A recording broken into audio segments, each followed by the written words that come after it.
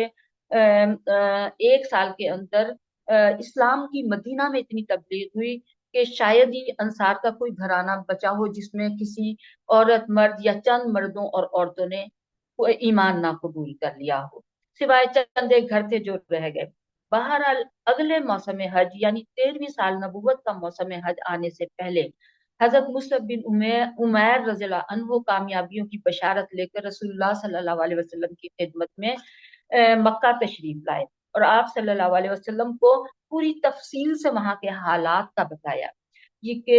قبائل یثرب کے حالات کیا ہیں، ان کی جنگی صلاحیتیں کیا ہیں، ان کی دفاعی صلاحیتیں کیا ہیں، اور ان کے اندر کیا کیا خیر ہے، اور کون کون سی لیاقتیں اور کون کون سی ان کے اندر قابلیتیں موجود ہیں۔ یہ تمام تفصیلات بتائیں۔ یہ وقت ہے جب ہم دیکھتے ہیں کہ اب یہ 13 نبوی ہے، اور اب ہماری یہ وقت ہے کہ جس کے اندر ہماری اب بیعت عقبہ ثانیہ جو ہے وہ وقوع پذیر ہوتی ہے۔ یہ اس دوسری بیعت عقبہ ثانیہ کے وقت کہا یہ جاتا ہے کہ نبوت کا یہ 13ویں سال ہے، موسم حج ہے، جون 622 ہے، یثرب سے 70 اور کہیں ہے کہ 75 سے زیادہ مسلمان فریضہ حج کی ادائیگی کے لیے مکہ تشریف لائے۔ یہ لوگ اپنی قوم کے مشرک حاجیوں میں شامل ہو کر آئے تھے۔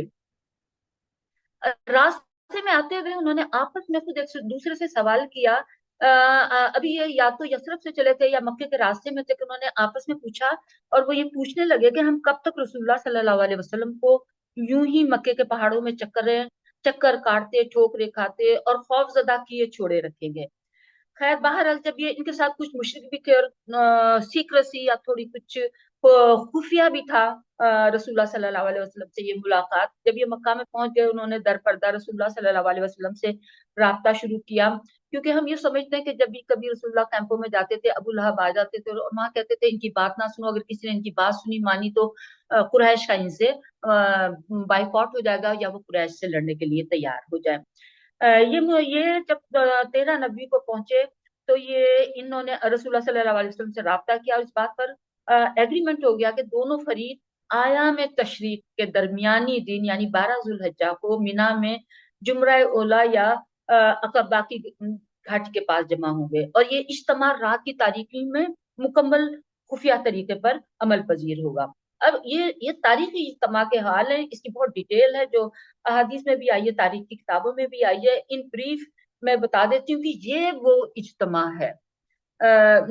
جس نے اسلام اور بت پرستی کی جنگ میں رفتار زمانہ کا رخ موڑ دیا. حضرت کعب بن مالک رضی اللہ عنہ فرماتے ہیں کہ ایام تشریق کے درمیانی روز عقبہ میں ملاقات طے ہوئی.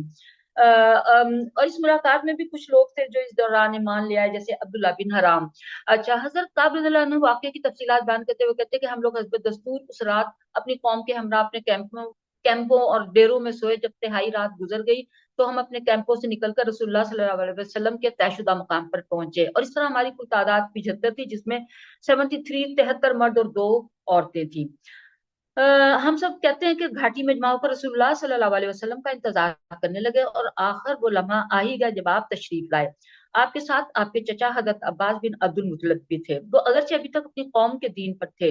مگر چاہتے تھے کہ اپنے بھتیجے کے معاملے میں موجود رہیں اور اطمینان کر لیں کہ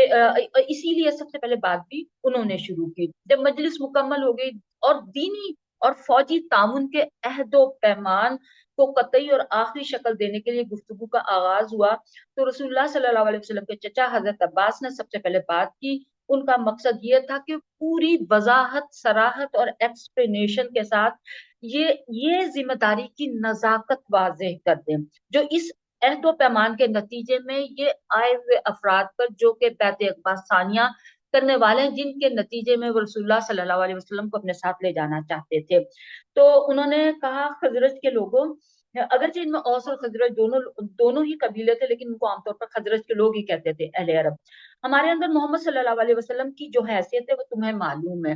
میں صرف یہاں پر یہ فوکس یہ کرنا چاہتی ہوں کہ ان حالات میں بھی جب آپ کو بظاہر تبلیغ کی اجازت نہیں تھی، رسول اللہ صلی اللہ علیہ وسلم کا مکہ میں ابھی بھی ان کے قبیلے میں، ان کے خاندان میں اور باقی اہل ایمان میں کیا درجہ تھا، اور وہ کس طرح رسول اللہ صلی اللہ علیہ وسلم کی حفاظت کر رہے تھے. تو حضرت عباس کہتے ہیں کہ خزرج کے لوگوں، ہمارے اندر محمد صلی اللہ علیہ وسلم کی جو حیثیت ہے وہ تمہیں معلوم ہے. ہماری قوم کے لوگ جو دینی نقطہ نظر سے ہماری جیسی رائے رکھتے ہیں، ہم نے محمد صلی اللہ علیہ وسلم کو ان سے محفوظ رکھا ہے. وہ اپنی قوم اور اپنے شہر میں قوت، عزت، طاقت اور حفاظت کے اندر ہیں، مگر اب وہ تمہارے یہاں جانے پر اصرار کر رہے ہیں. لہٰذا اگر تمہارا یہ خیال ہے کہ تم انہیں جس چیز کی طرف بلا رہے ہو اسے نبھا لو گے اور انہیں ان کے مخالفین سے بچا لو گے، تب تو ٹھیک ہے، تو جو تم نے ذمہ داری اسے اٹھائی ہے اسے تم جانو. لیکن اگر تمہارا یہ اندازہ ہے کہ تم انہیں اپنے پاس لے جانے کے بعد ان کا ساتھ چھوڑ کر کنارہ کش ہو جاؤ گے، تو پھر ابھی سے انہیں چھوڑ دو، کیونکہ وہ اپنے شہر، اپنی قوم میں بہرحال عزت اور حفاظت سے ہیں. حضرت کعب رضی اللہ عنہ اس موقع پہ کہتے ہیں کہ عباس، ہم نے آپ کی بات سن لی ہے، اب اے اللہ کے رسول صلی اللہ علیہ وسلم، آپ گفتگو فرمائیے اور اپنے لیے، اپنے رب کے لیے جو عہد و پیمان پسند کرتے ہیں کر لیجئے. اس جواب سے اب آپ ایک لمحے کے لیے دیکھیے، پتہ لگتا ہے انصار کے عزم کا، ان کی استقامت کا، کہ وہ اس عظیم ذمہ داری کو اٹھانے اور اس کے پرخطر نتائج کو برداشت کرنے اور جھیلنے کے سلسلے میں انصار کے عزم محکم، شجاعت اور جوش کمال کا کیا حال ہے، یہاں ہمیں وہ اپریشیٹ کرنا پڑتا ہے. تو بہرحال اس کے بعد رسول اللہ صلی اللہ علیہ وسلم نے گفتگو فرمائی. آپ نے پہلے قرآن کی تلاوت کی، اللہ کی طرف دعوت دی اور اسلام کی ترغیب دی. اس کے بعد بیعت ہوئی. بیعت کے الفاظ جو ہے، حضرت جابر کا بیان ہے کہ ہم نے عرض کی کہ اللہ کے رسول، ہم آپ سے کس بات پر بیعت کریں؟ آپ صلی اللہ علیہ وسلم نے فرمایا کہ اس بات پر کہ چستی اور سستی ہر حال میں باسنو گے اور مانو گے، تنگی اور خوشحالی ہر حال میں مال خرچ کرو گے، بھلائی کا حکم دو گے، برائی سے روکو گے، اللہ کی راہ میں اٹھ کھڑے ہو گے، اور اللہ کے معاملے میں کسی ملامت گر کی ملامت کی پرواہ نہ کرو گے، اور جب میں تمہارے پاس آ جاؤں گا تو میری مدد کرو گے، اور جس چیز سے اپنی جان، اپنے بال بچوں کی حفاظت کرتے ہو اس سے میری حفاظت کرو گے. میں نے، کیونکہ ہم نے ان کا ایفیکٹ دینا، اس لیے میں نے ان کو تھوڑا زیادہ واضح کر کے آپ کے سامنے رکھ دیا ہے. تو اس پر حضرت برا رضی اللہ عنہ بن معرور حضرت برا بن معرور نے آپ صلی اللہ علیہ وسلم کا ہاتھ پکڑا اور کہا، اس ذات کی قسم جس نے آپ کو نبی برحق بنا کر بھیجا، ہم یقیناً اس چیز سے آپ کی حفاظت کریں گے جس سے اپنے بال بچوں کی حفاظت کرتے ہیں. لہٰذا اے اللہ کے رسول، آپ ہم سے بیعت لیجئے. ہم خدا کی قسم جنگ کے بیٹے ہیں، جنگ ہمارا کھلونا ہے، اور ہماری یہی رسم ہے، یہی ریت ہے جو ہمارے باپ دادا سے چلی آ رہی ہے.